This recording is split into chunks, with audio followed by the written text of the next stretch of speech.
The Independent Petroleum Marketers Association of Nigeria, Ipman, is urging marketers across the country to start supplying fuel at 180 naira per litre and higher. The cartel said the government's quota of 165 is no longer practicable as it's lower than the import price per litre. Rise business analyst Chika Mbono joins us to discuss further. Chika, good morning to you. Thank you. Morning.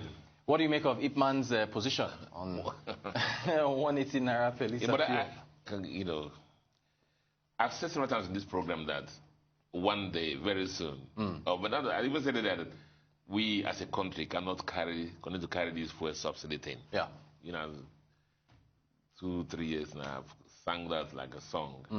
We can't continue to carry it. And it's showing in all ramifications, in our national economy, in our national finances. It's showing there how much we are spending in debt servicing. About 90% of our revenue is debt servicing, because our major line of revenue, which is oil, we're using it to subsidize, to earn from crude, and then use it to subsidize PMS consumption. And you will see it everywhere, and because of that, the government has to borrow officially and unofficially from Central Bank. Ways and means. Yes, correct. So even everything is linked. And so now, private sector, private capital does not have emotions. The president can come and appeal to and say, oh, this, understanding and whatever. But the person who is running a business, who belongs to Ipman, goes to buy PMS from the depots at a particular price. Because of the high diesel prices now, he has to transport it and buy diesel at 700 naira or 800 naira per litre.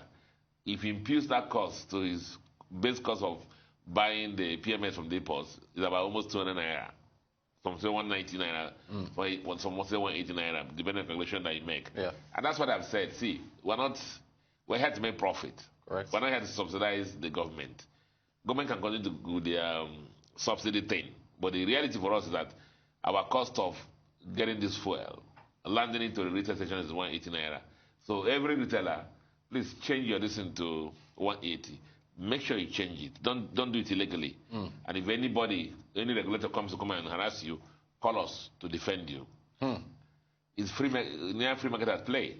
Chika, do you know 4 trillion was allocated to subsidies? So does it not raise questions as to that maybe the money is not enough, or because this is what that money was supposed to be for? But the issue is the product has to be available first of all. It has to be available first of all. Look at what's happening now. First of all, the price is up there in the roof, and what do? You sell crude. You have your dollars, but you have to bring cargoes of PMS. Where do you get the PMS? Right.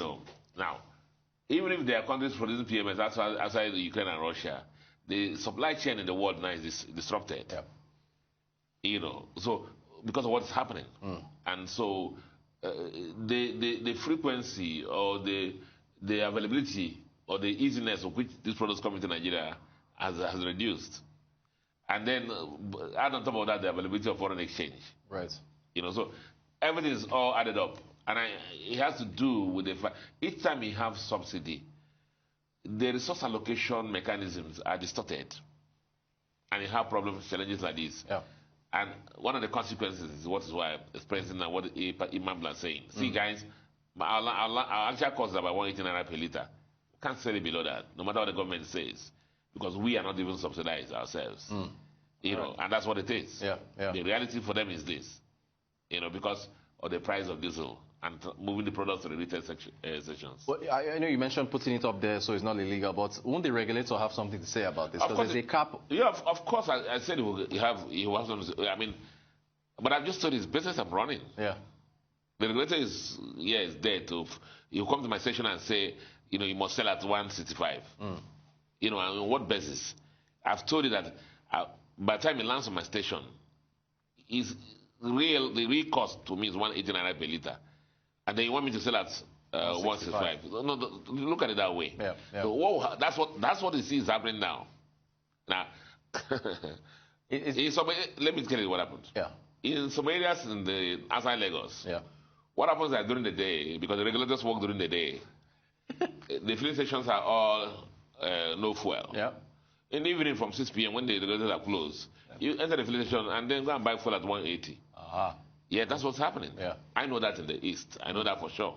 I know that, experienced that in Port Harcourt where I do a lot of work. About where I travel, I know, you know, even for a long time now, who sells fuel at 165 in the East? Right.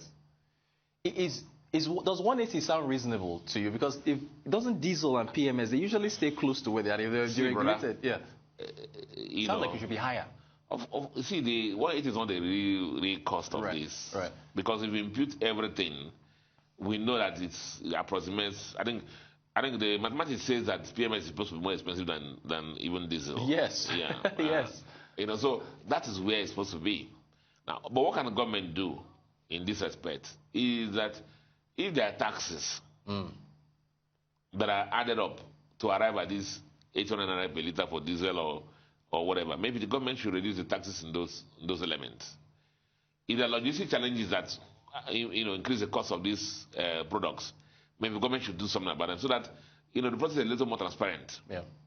And that's what if you want to call it implied subsidy, that's the nearest to it. Yeah, okay. So that we can deal only with the cost of the product. And the logistics are required to get it to the stations and remove all the issues of government taxes and other allied charges that the government puts in. That's where government can help. Yeah. You heard the Minister of Petroleum talk about it, that that's what I can do about PMS and aviation fuel, because they're deregulated, actually deregulated.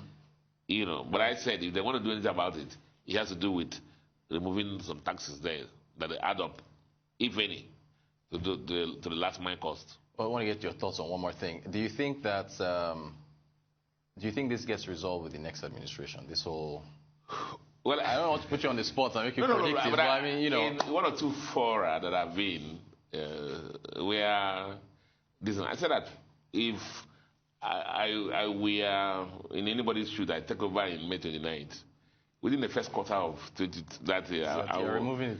Yeah, but it's not just blind removal. That's why I said that whoever is coming there must plan, must have a plan.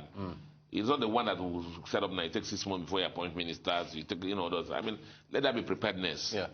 There's a lot of negotiation required. There's a progress report on the refinery. That's a roadmap for things. But we are bleeding. The nation is bleeding. It's affecting everything we're doing in the country. Every sector. As is, where will the money come from? As you said, because the president gave $1 million to somewhere.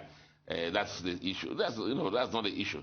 Where would the money come from? And you remember I said in this program that we are going to hold all the presidential candidates accountable. Yeah. This 2023 is not time for any of them to come and tell us highfalutin things. We'll do this, we'll give a laundry list. We're going to ask you, how will you get the money? Gotcha. How are you going to do it? We're going to put people on the spot on this program. We will. And we have you to do that as well. Arise business analyst Chika Mbonachika, thanks for joining us. Thanks a lot.